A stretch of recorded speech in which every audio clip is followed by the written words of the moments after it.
आप देख रहे हैं आज का मुद्दा। इस वक्त हमारे हिंदुस्तान के और बैरून मुल्क के तमाम नाजरीन का जी इस्लाम इंटरनेशनल के जरिए हम इस्तकबाल करते हैं, खैर मकदम करते हैं। आइए आगाज करते हैं। पाकिस्तान के साथ कश्मीर पर जारी तनाव के बीच वजीर आजम नरेंद्र मोदी ने अमेरिकी सदर डोनाल्ड ट्रंप से 32 मिनट फोन पर बात की। दोनों लीडरान के बीच दो तरफा ताल्लुकात और ताउन को लेकर बातचीत हुई। साथ ही हिंदुस्तान ने सरहद पार से हो रही दहशतगर्दी पर भी बात की। मोदी ने बिना नाम लिए, किसी का भी बिना नाम लिए, किसी मुल्क का नाम लिए बगैर कहा कि खित्ते के लीडरान का बयान हिंदुस्तान मुखालिफ और इलाके के अमन के लिए ठीक नहीं है। यह बातचीत काफी गर्मजोशी भरी रही। इसकी खबर लगते ही पाकिस्तानी पीएम इमरान खान ने भी अमेरिकी सदर से बात की और फिर उनकी जमकर उनको डांट भी मिली है। यानी ट्रंप ने जमकर इमरान खान को डांटा है। ट्रंप ने इमरान को एग्रेसिव बयान न देने को कहते हुए फटकार लगाई है। उनका कहना था कि तनाव की वजह से जनूबी एशिया में हालात तशवीशनाक होते जा रहे हैं। पीएम मोदी ने ट्रंप से साफ कर दिया है कि पाकिस्तान को शिद्दत पसंदी, दहशतगर्दी का रास्ता छोड़ना ही होगा। और अब जबकि 22 तारीख को फ्रांस में G7 की बैठक में शिरकत करने के लिए वजीर आजम नरेंद्र मोदी जा रहे हैं, उसके बाद यूएई का दौरा है, बहरीन का दौरा है, तो उससे पहले अमेरिकी सदर ट्रंप से यह बातचीत काफी अहम है। इस बात का ध्यान रखते हुए इस बातचीत की काफी अहमियत भी हो जाती है। 370 कश्मीर से हटने के बाद यह बातचीत बेहद खास है और यह पहली बातचीत थी अमेरिकी सदर से वजीर आजम नरेंद्र मोदी के। आगे यूएई का भी उनका दौरा है, फ्रांस, उसके बाद यूएई और उसके बाद यूएस का भी उनका दौरा है, अमेरिका का भी दौरा है वजीर आजम नरेंद्र मोदी का। तो अगर हम देखें तो यह बातचीत बहुत कुछ मायने रखती है। और जिस तरह से इमरान खान को डांट पड़ी है, इमरान खान को इंतबाह दिया गया है कि अपने बयानों को जरा अपने काबू में रखें। जिस तरह से आप बातें कर रहे हैं, जिस तरह से आप एग्रेसिवनेस दिखा रहे हैं, उसकी कोई जरूरत नहीं है। इस पर अमेरिका ने फटकार लगाया। इस पर हम बात करेंगे, लेकिन मेरे 5 सवाल जिनके इर्द गिर्द हमारी चर्चा घूमेगी। क्या ट्रंप से बात करके पीएम मोदी ने पाकिस्तान का गेम बदल दिया? जिस तरह से पाकिस्तान पूरी दुनिया में हो हल्ला मचा रहा था, किसी ने साथ नहीं दिया, एक आध मुल्क दो को छोड़ दें तो वो बार बार घूम घूम के चाइना के पैरों पर गिरता है या अमेरिका के पैरों पर। लेकिन जब अमेरिका से बात हो गई है तो अब क्या पाकिस्तान का गेम पूरी तरह से बदल गया है? इस पर हम बात करेंगे। दूसरा, G7 की बैठक में हिस्सा लेने से पहले मोदी ट्रंप बातचीत कितनी अहम, इस पर भी हम बातचीत करेंगे। तीसरा सवाल, क्या पीएम इमरान खान को ट्रंप से मिली फटकार से पाकिस्तान पर कुछ असर होगा? ये भी देखने वाली बात है। जिस तरह से कश्मीर का रोना रो रहा है, बावला हुआ जा रहा है, रुदाली बना हुआ है, तो उसका क्या कोई असर होगा? चौथा, क्या ट्रंप ने कश्मीर पर पाकिस्तान को आईना दिखा दिया है? जिस तरह से इमरान खान को नसीहत ट्रंप के जरिए दी गई, बाकायदा फटकार लगाई गई है, उसमें उसको क्या पाकिस्तान को ठीक से आईना कश्मीर के पर दिखा दिया है ट्रंप ने, जिसका वो अमेरिका को बार बार सालसी के लिए भी कहा करता था एक दौर में।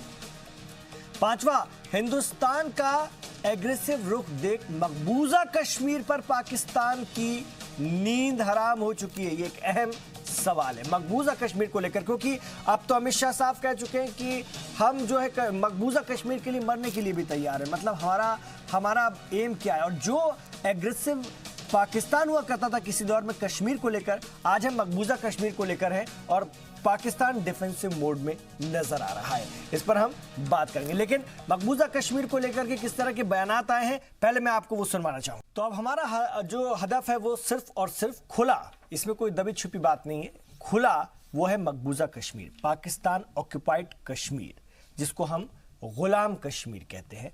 वो हमें अपने जम्मू कश्मीर में मिलाना है, वो हमारा हिस्सा है और उसमें अक्साई चीन भी शामिल है, जो उसने पाकिस्तान ने कभी चीन को दे रखा था।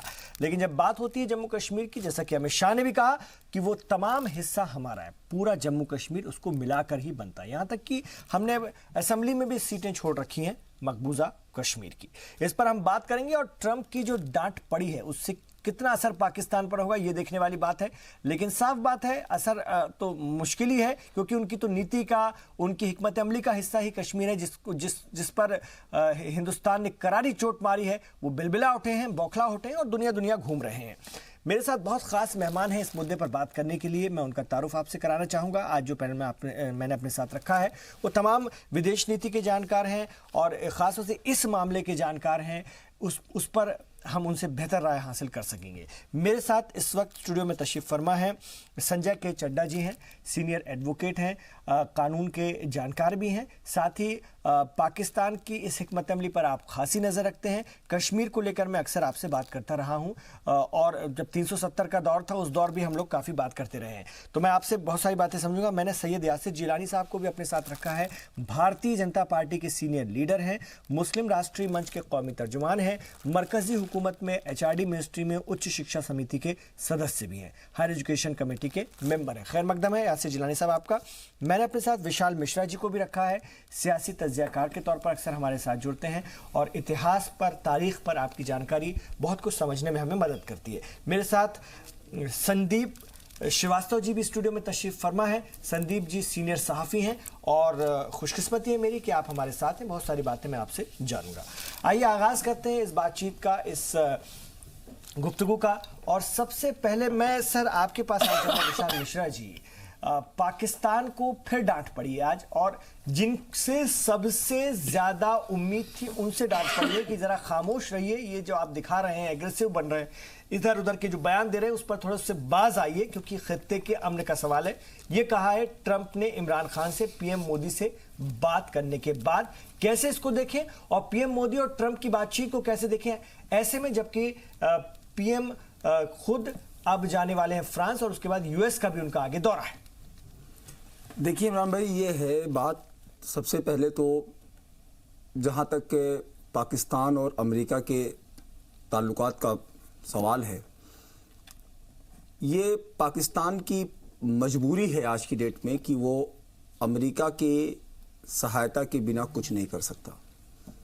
उसका सबसे बड़ा कारण ये है कि अगर आप देखें तो इस पूरे तालिबान समस्या से जूझने के लिए जो उसको गंवाना पड़ा है वो लगभग 150 बिलियन डॉलर पिछले 15 सालों में उसने गंवाए और 70,000 उसके सोल्जर लगभग मारे गए। और पिछले साल अमेरिका ने पाकिस्तान को जो दी जाने वाली मिलिट्री सिक्योरिटी एड था वो लगभग 1.3 बिलियन डॉलर उसको सिरे से नकार दिया था। इट वॉज द कंपल्सन कि अब पाकिस्तान के पास अमेरिका के शरण में जाने के अलावा कोई विकल्प नहीं था। और यही नहीं, इस मिलिट्री एड के अलावा उसकी अपने कुछ मिलिट्री इक्विपमेंट की मजबूरियां हैं जो वो अमेरिका से लेना चाह रहा है और अमेरिका का परमिशन जरूरी है। जैसे नंबर एक AH-1Z हेलीकॉप्टर है जो गनशिप है, वो बिना अमेरिका के परमिशन के इस मिलिट्री इक्विपमेंट को वो नहीं ले सकता। इसके लिए वो पूरी जी तोड़ कोशिश कर रहा है। दूसरा है जो उसके पास पहले से P-3C ओरियन मैरीटाइम एयरक्राफ्ट है, उसको वो रिप्लेस करना चाह रहा है, जो कि बोइंग ने बनाया हुआ है एक नया P-8A पेसोडॉइन, उसको वो लेना चाह रहा है। इसके लिए भी अमेरिका की परमिशन जरूरी है, बिना अमेरिका के परमिशन के वो इस मिलिट्री इक्विपमेंट को नहीं खरीद सकते जी। और तीसरी बात, जो उसका अपना रिम 116 मिसाइल सिस्टम है उसको वो लेना चाह रहा है। इसके लिए US की क्लियरेंस बहुत जरूरी है। तो केवल मिलिट्री एड ही नहीं है जी, उसके पीछे ये 3 जो मैंने आपको मिलिट्री इक्विपमेंट बताए, ये बहुत ही इंपॉर्टेंट एस्पेक्ट हैं जिसके लिए पाकिस्तान अपनी पूरी जी तोड़ कोशिश कर रहा है। 2018 में पिछले साल US ने अनाउंस कर दिया था कि जो आपको दी जाने वाली 900 मिलियन डॉलर की राशि है वो हम विड्रॉ कर रहे हैं। इसके बाद पूरा पाकिस्तान बिलबिला गया था, आप कह सकते हो तिलमिला गया था। तो उसके पास अमेरिका के शरण में जाने के अलावा कोई विकल्प नहीं था। वही लेकिन वो ये बात भूल गया कि अमेरिका और भारत के रिश्ते अंतर्राष्ट्रीय स्तर पर बहुत ही प्रगाढ़ स्थिति में पहुंच चुके हैं। आज ये भारत 21वीं सदी का भारत। 2014 के बाद इसमें मजीद 2014 के बाद अगर आप बात, गर्मजोशी आई है, बिल्कुल गर्मजोशी आई है। मैं आपको चीजें बता रहा हूं स्टेप बाय स्टेप कि कैसे चीजें अमेरिका के भारत के परिप्रेक्ष्य में अमेरिका की नजरों में बदला है। मैं आपको ध्यान दिलाना चाहूंगा कि ये जो फॉरेन पॉलिसी है, ये जो हमारी फॉरेन अचीवमेंट है, ये एक दिन की नहीं है, लेकिन हाँ इसमें पिछले 5 सालों में बहुत ही आमूल चूल परिवर्तन आए हैं। मसलन जहां पर हमारा इंडिया पहले US का next step strategic partnership partner हुआ करता था, जो कि 18 जुलाई 2005 को Indo US nuclear agreement sign होने के बाद हुआ था, और वो भी हिस्टोरिकल डील था। उसके बाद से भारत और अमेरिका के रिश्तों में बदलाव अपने चरम पर पहुंच चुके हैं। आज अमेरिका इंडिया को अपना नेचुरल पार्टनर एक्सेप्ट करता है। आज यूएस इंडिया को इस रूप में एक्सेप्ट करता है कि काउंटर टेररिज्म में चाइना के इन्फ्लुएंस को कम करने के लिए India can play a very dominant role, जिसके लिए यूएस इंडिया, जापान और ऑस्ट्रेलिया के साथ मिलकर एक लॉन्ग टर्म सिक्योरिटी स्ट्रेटजी बनाई हुई है। इसमें कहां पाकिस्तान स्टैंड करता है, आप हमको बताइए। तो मतलब ऐसी फटकार लगती रहेगी मतलब। बिल्कुल।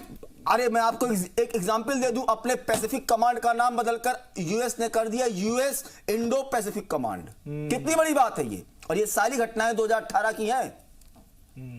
2018 में ही पिछले साल भारत के इनिशिएटिव पर एक यूएस और इंडिया का 2+2 मिनिस्टीरियल डायलॉग शुरू हुआ। दैट वाज तो मजबूत इरादों वाली सरकार कहीं ना कहीं इसके पीछे। मैं ये बता दूं कि पिछले साल जो 2018 में हुआ, यूएस सेक्रेटरी ऑफ स्टेट मतलब विदेश मंत्रालय यूएस का और मिनिस्ट्री ऑफ डिफेंस यूएस का और इंडिया का मिनिस्ट्री ऑफ डिफेंस और मिनिस्ट्री ऑफ एक्सटर्नल अफेयर की ज्वाइंट 2+2 मिनिस्ट्रियल डायलॉग की शुरुआत हुई, जो कि इंडिया ने किया।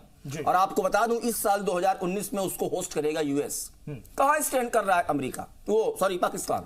ये पाकिस्तान की गलतफहमी थी कि पाकिस्तान अफगानिस्तान के ट्रम्प कार्ड पर खेलकर वो यूएस को बार्गेन करेगा, और जो कि धमकी भी दिया था कि मैं अपने वहां से वेस्टर्न कमांड को हटा के ईस्टर्न कमांड पे लेके आऊंगा, कि ताकि जो है कश्मीर के मुद्दे के नाते हमारे पास सिचुएशन डिफरेंट होती जा रही है। आप जरा अफगानिस्तान के एक स्पोक पर्सन है, जरा आप उनका स्टेटमेंट सुनिए। उनका नाम था रोया रहमानी। उन्होंने साफ साफ कहा कि पाकिस्तान सिर्फ और सिर्फ अफगानिस्तान कार्ड खेल रहा है ताकि एक डेलिबरेट अटेम्प्ट कर सके कश्मीर के इशू को अफगानिस्तान से लिंक कर सके। ये वहां की स्टेटमेंट में आपको बता रहा हूं। ऐसे में और तो ओवरऑल अगर आप देखें तो पाकिस्तान की ये सरासर हार है अंतरराष्ट्रीय स्तर पर। मतलब यही एक चारा था, यासिर जिलानी साहब, यही तो एक चारा बचा था। शरण चाहिए थी या तो यूएस की, अमेरिका की, या फिर चाइना के पैरों में गिरता है। लेकिन चाइना ने भी इस मामले में साथ तो दिया, साथ देता तो दिखा, लेकिन उस तरह से नहीं दिखा जैसी की उम्मीद थी। और आज ट्रंप ने डांट लगा दी। कैसे देखें, दृढ़ इच्छा शक्ति वाली सरकार ने यहां भी अपना काम कर दिया। मोदी हुकूमत की खारजा पॉलिसी ने क्या हम माने कि यहां भी बड़ा काम कर दिया? देखिए, हम लोगों ने जब भी विदेश नीति पे बात करी है और हमने कई डिबेट इस पे करी है, आपने देखा कि लोगों ने कहा कि मोदी जी तो विदेशों में घूमते रहते हैं। 2014 के बाद 15, 16, 17, 18 हमने तमाम देशों के साथ जो हमारे वज़ीर आज़म की एक विदेश नीति के तहत, ऐसा नहीं है कि उन्होंने कभी भी जहाँ जहाँ गए उन्होंने अपने आप को बताया कि हम क्या सोचते हैं। भारत जो 21वीं सदी का भारत, बिल्कुल सही मिश्रा जी कह रहे थे कि ये जो भारत है ये बिल्कुल एक अलग भारत है। इस वक्त इसकी इच्छा शक्ति वाली पूरी सरकार है जिसके पास बहुत मजबूत इरादा है और विदेश नीति बहुत मजबूत है। आप देखिए कि जरा सी भी बात पे हम यूएन जैसी जगहों पे हमें सोचना पड़ता था। हमने प्रायर की भी सरकारों को देखा है, लेकिन अभी जब पाकिस्तान की एक बौखलाहट देखने को मिली और हम अभी आपके जो मुद्दा है कि जो ट्रंप साहब से बात हुई, एक राष्ट्राध्यक्ष दूसरे राष्ट्राध्यक्ष से बात कर रहा था और इसलिए बात कर रहा था कि हम अपनी सारी चीज़ों को हम जो कर रहे हैं, हम अपने लोगों के लिए क्या कर रहे हैं, आपके साथ हम क्या करने जा रहे हैं, आपके साथ हमारी किस किस चीज़ों की ट्रीटी है, उस पर हमारा क्या रुख है, आगे आप क्या सोचते हैं भारत के बारे में, ये सारी चीज़ें आपने क्रमबद्ध तरीके से सारी चर्चाएं पहले ही बता दी थी। अपनी जो आप पैकेज दिखा रहे थे उस रिसर्च में आप देखिए कि पाकिस्तान के सामने एक सबसे बड़ी अजीब स्थिति इस वक्त ये आ गई है कि पाकिस्तान में खुद बहुत बड़ा विरोध झेलना पड़ रहा है इस वक्त पाकिस्तान के प्रधानमंत्री इमरान खान को। इमरान खान का आजकल एक बयान बड़ा सुर्खियों में है। जब वो प्रधानमंत्री नहीं बने थे तो उनसे वहाँ के एक पत्रकार ने सवाल पूछा था कि अगर आप पीएम होते तो क्या आप इस वक्त जो जिस पोजीशन पे बाजवा है उसी पोजीशन पे उस वक्त कयानी थे, क्या इनके आप टाइम को और एक्सटेंड करते? तो इन्होंने कहा कि नहीं, मैं नहीं कर सकता था। तो आपने जो कहा है वो कभी वहां पूरा नहीं हो रहा है। आपने जो सपने दिखाए थे वो सपने पाकिस्तान में चकनाचूर हो गए, उनके लोगों में नाराजगी बेइंतहा है। आप वहां के वीडियो, वहां के शो, वहां के न्यूज़ आप देखेंगे, सुन रहा था, देखेंगे। उन्होंने भी कहा कि जो बात इमरान खान कहते थे उससे एकदम हट करके वो काम कर रहे हैं, बहुत डिफरेंट। और वहां पर अभी भी जो अपोजिशन की पार्टियां हैं वो फौज की बराबर कयादत जो चुनी हुई हुकूमत है उसके साथ बिल्कुल अच्छा नहीं मानती है। नहीं, वो नहीं मानती, माने ना माने, लेकिन मैं जो बात कह रहा हूं, और एक हमारी हुकूमत देख लीजिए, हमारी सरकार देख लीजिए, हमारे वजीर आजम देख लीजिए, हमारे मिनिस्टर हैं जो दूसरे, तीसरे, चौथे नंबर के, उनकी इच्छा शक्ति देख लीजिए कि वो किस तरीके से भारत कैसे मजबूत हो इसके लिए सोच रहे। भारत को दुनिया में किस तरीके से विश्व गुरु बनाना है इस पे काम चल रहा है, और आप रोना रो रहे हैं उस चीज के लिए जो आपसे कोई लेना देना नहीं। कश्मीर से क्या मतलब आपका? कश्मीर हमारा इंटरनल मैटर। हमने कभी भी इस सरकार ने जब से ये 370 या 35A को खत्म किया है, आपने देखी कि उसने पहली बार में ही कह दिया, जिस तरीके से सैयद अकबरुद्दीन साहब ने अपना पक्ष रखा यूएन के अंदर, और यूएन में मुंह की खानी पड़ी है पाकिस्तान को, और पाकिस्तान को ये लग रहा था कि शायद उसको समर्थन और भी देश दे देंगे। पूरे हिंदुस्तान और पूरे दुनिया ने देखा है कि कैसे वो अलग थलग पड़ गया वहां पे। तो पाकिस्तान को सोचना चाहिए कि वो कहां अपना सर मार रहा है, कहां वो टकराने की कोशिश कर रहा है, कि क्या कर सकते हैं। इमरान खान को ये समझ में आना चाहिए कि स्पोर्ट्समैन थे इमरान खान, एक अच्छी सोच के साथ पाकिस्तान में आए थे, लेकिन होता क्या है कि पाकिस्तान एक ऐसी कंट्री है जिसकी बुनियाद भारत से नफरत पे है। भारत के लोगों के सामने वो मोहब्बत की बात कर ही नहीं सकते। और हमारी सरकारों ने, प्रायर की भी सरकारों ने, मैं पिछले 2014 से बात नहीं कर रहा हूँ, 2014 से बहुत तेजी आई है जब पंडित अटल बिहारी वाजपेयी साहब यहाँ के प्रधानमंत्री थे, या उससे पहले जो लोग प्रधानमंत्री थे, हमेशा हमने मोहब्बत का एक पैगाम भेजा, मोहब्बत के रास्ते को खोलने की कोशिश करी। उस रास्ते पे वो कुछ दिन तो चलता है, लेकिन वो फिर अपनी हरकत पे आ जाता है, और उसकी हरकत ये रहती है कि वो एक अपनी औकात जो होती है उसको वो समझ नहीं रहा है, समझ नहीं पाता है। बार बार उसके लोग उसके राष्ट्राध्यक्ष को या वहां के लीडरशिप को ये बताते हैं कि शायद आप हिंदुस्तान से टकरा के हिंदुस्तान से जीत सकते हैं। हमने अभी एक सिर्फ थोड़ा सा न्यूक्लियर बॉम्ब का जो हमारा पूरा का पूरा एक जिसके बारे में हमने ये वायदा अपने आप से किया हुआ है कि हम पहले कभी उसका इस्तेमाल नहीं कर सकते, उस पे अगर हमारे रक्षा मंत्री का बयान आ जाता है तो पाकिस्तान में ऐसी बौखलाहट है कि पाकिस्तान के जो नेता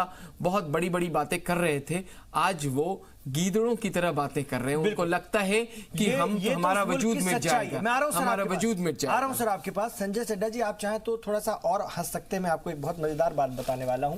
पाकिस्तानी मीडिया आज दिन भर से चला रहा वहां के तमाम टेलीविजन चैनल कि ट्रंप ने पीएम मोदी को आधा घंटे तक डांटा। आप चाहें तो हंस सकते हैं। वो तो क्या कहेंगे, ये तो हालत है वहां की। इसके अलावा कोई चारा नहीं है, झूठ बोलने के अलावा प्रोपेगेंडा करने का। और जो उनकी जड़ थी कश्मीर कश्मीर कश्मीर, वो तो उखाड़ के फेंक दी गई है, जिसको लेकर वो इतने दिनों से दुनिया को ब्लैकमेल कर रहे थे, पैसा ला रहे थे और अपने लोगों को बेवकूफ बना रहे थे। देखिए इमरान साहब, बड़ा अजीब सी बात है कि इस तरह के न्यूज़ चल रही है वहाँ पे। मैं अब आपको फैक्चुअल डाटा कुछ देता हूँ। 32 मिनट के तकरीबन ये बातचीत हुई, और उस 32 मिनट में इनिशियल जो टाइम था उसमें सिर्फ बायलैटरल बात हुई, और उसके बाद रीजनल बात हुई। ये नहीं कि सिर्फ पाकिस्तान से, क्योंकि हमारे जो विदेशी सलाहकार हैं हमारे प्रधानमंत्री के, उन्होंने इस तरीके से इस पूरे उसको मौजू को बनाया कि जिसमें हमने अपनी बड़ी परिपक्वता से बात की, पहली चीज। दूसरी चीज जो सबसे अहम है यहां पे, जिसको कोई नहीं बता रहा, वो है प्रेसिडेंट ट्रंप का ट्वीट। उन्होंने अपने ट्वीट में कहा है, it was a tough situation but good conversation with Modi. देखिए आप, ट्रंप अपनी ट्वीट कर रहे हैं कि इतनी डिफिकल्ट सिचुएशन में मैंने जो बातचीत की, बहुत अच्छा कन्वर्सेशन हुआ। तो किसने किसकी डांट लगाई, ये उनकी ट्वीट है। ये वहां तक अगर पहुंचे तो। मैं एक और बात यहां पे बहुत अहम लीगली बताना चाहता हूं, जो बहुत अहम है, क्योंकि जैसा कि अभी जिलानी साहब बता रहे थे कि यूएन में बहुत पिटाई लगी।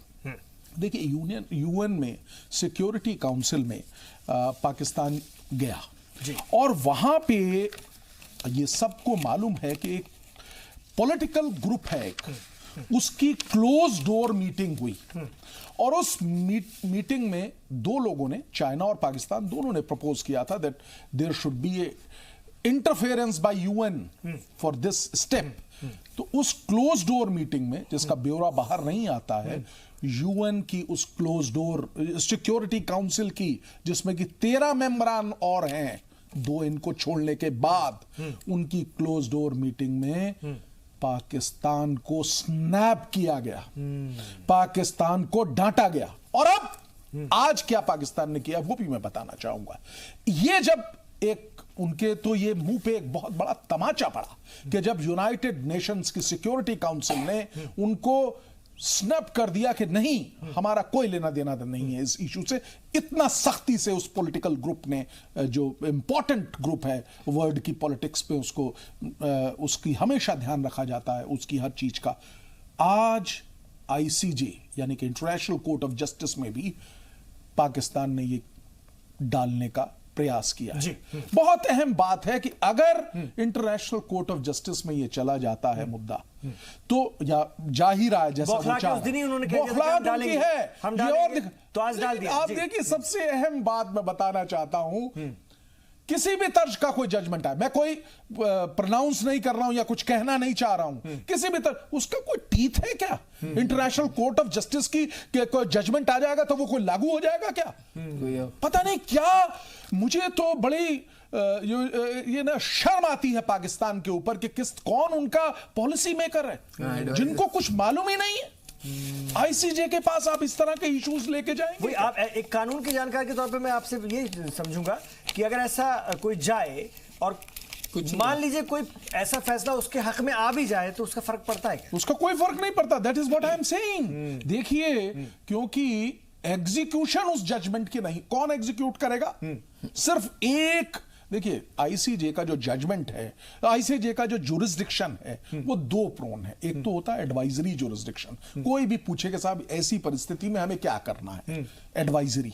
दूसरा, जब 2 मुल्क खुद मिलके जाएं, एग्री करें कि भाई साहब मुझे इस पर्टिकुलर मुद्दे पे हमारे को डिस्प्यूट है, उसको डिसाइड करिए, तब उनका जो जजमेंट है उसकी कोई अहमियत है। फिर भी कहीं कानून में, इंटरनेशनल कस्टम्स में, यूसेज में, इंटरनेशनल लॉ में कहीं पे भी कोई कंपल्शन नहीं है उस जजमेंट को मानने की। तो मतलब ये आखिरी कोशिश भी अब बेकार ही जाने वाली है। ये सब बिल्कुल नाकाम, खंबा नोच रही है और डांट पे डांट पड़ रही है और प्रोपेगेंडा अलग चल रहा है। मैं आपके पास आना चाहूंगा संदीप जी। संदीप जी, पहले पाकिस्तान काफी अग्रेसिव रहता था कश्मीर पर, हम देख ही रहे थे कितने बरसों तक वो कश्मीर का चीखना चिल्लाना करते रहे। आज और भारत डिफेंसिव सा रहता था, आज उल्टा हो गया है, हम एग्रेसिव हैं और पाकिस्तान की कोई नहीं सुन रहा है। चीजें एकदम बदल गई, एक झटके में बदल गई, 5 अगस्त के बाद बदल गई। मुझे लगता है कि जो बातें हमारे और पैनलिस्ट ने कही है उसमें एक बात और जोड़नी पड़ेगी कि 2014 में जो सरकार आई इस देश में, नरेंद्र मोदी के नेतृत्व में जो सरकार आई, उस सरकार ने पूरे विश्व में भारत की स्थिति को जो है एक मजबूत भारत के तौर पे पेश की। और उसके बाद चाहे वो ट्रंप के पहले ओबामा की सरकार रही हो अमेरिका में, या ओबामा के बाद ट्रंप साहब जब आए हैं, और पाकिस्तान के पास भारत के अलावा अगर उसको इंटरनेशनली अपने आप को कहीं कुछ प्रूव करना है तो उसके पास कोई मुद्दा ही नहीं है। तो अगर आपको अंतर्राष्ट्रीय स्तर पे लगातार, अमेरिका ही नहीं, अमेरिका के अलावा और भी जो पश्चिमी मुल्क हैं या आपके आस पड़ोस के मुल्क हैं, चाहे वो बांग्लादेश हो, नेपाल हो या चाइना की जहां तक बात की जा रही है, उन सारे देशों ने सब मुद्दों पे या सारे प्लेटफॉर्म पे पाकिस्तान की आलोचना मुखर तौर पे की। उसको ये लगा कि शायद इस बार जो उसने ये खेल खेला है कि ट्रंप ने मोदी साहब ने कहा कि ट्रंप ये कश्मीर मुद्दे पे मध्यस्थता करेंगे, और जिस तरीके से उस बात को लेके पाकिस्तान बेआबरू हुआ, और 32 मिनट की जो बातचीत आपने बताई अपने पैकेज में, उसमें बायलैटरल मुद्दों के अलावा जो पाठक सर या क्या पैनलिस्ट जो बता रहे थे, उनके अलावा अगर किसी मुद्दे पे बात हुई है तो कश्मीर को लेके हुई है, और कश्मीर के मुद्दे पर अंतर्राष्ट्रीय स्तर पर पाकिस्तान ये अपने आप को जताना चाहता है कि नहीं, हम बहुत मुखर हैं और हम इस विरोध का मुंहतोड़ जवाब देंगे। तो जैसा जिलानी साहब ने भी कहा कि एक सिर्फ बयान के बाद उस देश में माहौल ये हो गया है कि लोगों की सांसें जो हैं वो हराम हो गई हैं। तो इस स्तर पे और अमेरिका ने जिस तरीके से भारत का समर्थन किया है, क्योंकि आज की ये पिछले 18 घंटे की ये जो बातचीत चीजें हैं जी। वो बहुत तेजी से बदली। एक अमेरिका था ना जिसको लेकर के अभी रद्द-ए-अमल बहुत अहम आना बाकी था। वजीर आजम मोदी का या तो मिलना था या अपनी बात रखना था, वो हो गई, बहुत इजी वे में हो गई और उस पर भी पाकिस्तान का कुछ नहीं हुआ। उल्टा इमरान खान ने, इसको कहते हैं ना हिड़स, उसी में तुरंत फोन लगाया कि हमारी भी सुन लो, और उसके बाद वहां से पड़ी डांट कि आप खामोश रहा कीजिए, ज्यादा उल्टे सीधे बयान नहीं दीजिए, इलाके की शांति उससे प्रभावित होती। तो जो बात वजीर आजम नरेंद्र मोदी ने कह दी थी उसी तरह की डांट पड़ी। जी ऐड करना चाहूंगा जी जल्दी सर कि हमारे पीएम साहब ने पाकिस्तान का नाम भी नहीं लिया। नाम भी नहीं। हाँ, उसमें ये बहुत बात साफ-साफ बड़ी कहा, बात, बड़ी कुछ बात। कुछ ऐसे लोग इंडिया हैं एलिमेंट हैं जी, जो इलाकाई ताकतें हैं जो इस तरह की हरकत कर रही हैं। एंटी इंडिया वायलेंस को ठीक बढ़ा है, रहे हैं। मैं आ रहा हूं सर, एक छोटा सा इसलिए ब्रेक का इशारा हो रहा है, भास्कर जी का इशारा कंडीशन नहीं। है, उसको मानना बहुत जरूरी है। एक छोटा सा वक्फा, अभी लौट के आ रहे हैं, इस पर और तफसील से बात करेंगे कि फौज की कठपुतली इमरान खान इस मुद्दे को और कहां तक लेकर जाएंगे। जिस तरह से वो फौज के लिए काम कर रहे हैं वहां पर, और उन पर दबाव है, किस तरह से उन पर दबाव बनाकर के 3 साल और बढ़ा लिए फौज चीफ ने, ये भी हम सभी जानते हैं। तो कैसे उससे निपट पाएंगे और कैसे अपने मुल्क को सही रास्ते पर ले जा पाएंगे, ये भी एक बड़ा चैलेंज है।